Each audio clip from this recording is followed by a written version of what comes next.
So everything right now we have in real estate as a buyer's agent is under attack. And the reason I say that is we have right now a issue with, and if you haven't heard about it, it's been going on for a couple of years. We have an issue with the actual commission structure, and there's a class action lawsuit that's going on right now with the commission as a buyer's agent. So what someone did, they sold their place in the Midwest, and then they said, you know what, they were a seller.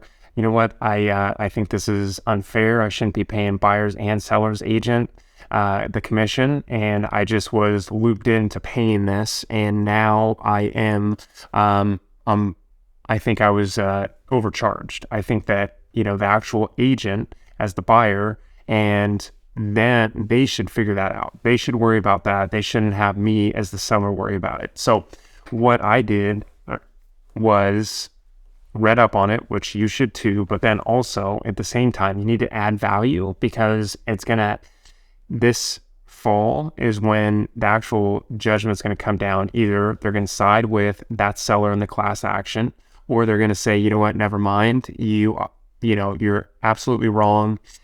It should come out of the equity of the home and the seller. So this is where I would be concerned. As an agent, if you have a lot of buyers and not a lot of sellers, I would worry about how you're going to add value to the sellers and also the buyers, because sometimes buyers are going to say, hey, I'll pay you $5,000. I'll pay you $3,000 out of my proceeds, or not my proceeds, but the money that I'm bringing in to buying the home.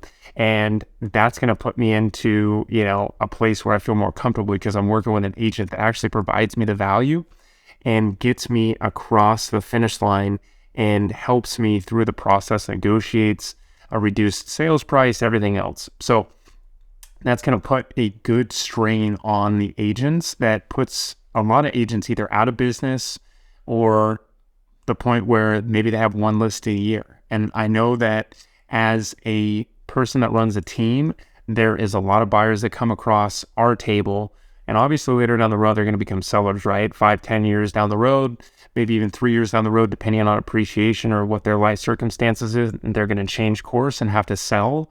But right now, a lot of people are still hurting after the last 3 years trying to get in a home. So there's a lot of people that need to still get in the home and buy, and you've got to provide that value. You got to be able to be that person that's a knowledge broker and actually get into the ability to help that buyer or couple or family into a home and say, hey, you may have to pay me a little bit out of your money that you're going to put down on the home, but this is what I'm going to provide. Or if that's the case, if you're not going to have a lot of buyers and ultimately you're going to have to go out and get listings, how do you go get listings? Those are the things that I would say for you are value add situations, and also things that you need to research and find out in your marketplace how you can become more valuable.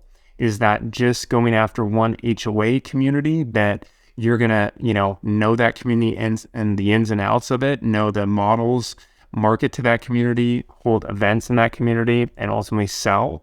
Or is it going to be the other way around? Are you just going to, hope that it changes for, not the worst, and puts us in a predicament where, we just got to continue to market and everything else, and also make sure that we have the buyers and sellers? Or is that class action lawsuit actually going to come to fruition and put you into, put you out of business essentially, unless you get a lot more listings, which listings are the name of the game on every real estate market that you can imagine across the United States right now. We're in low inventory scenarios across the United States, even in Orange County. So you got to think about it. Is it prudent for you to just sit back and hope, or is it possible that maybe you need to actually go out, add value, and be a person that is going to be that individual that's either going to get paid more on the buyer's side or have more listings? And you got to watch this. It's it's a big thing, and the real estate industry to watch, and then also for your career to advance as a buyer's agent. You need to watch out for it. It's coming up this fall. They've been in litigation for the past 2.5 years, and something that needs to be on your radar so you can watch out.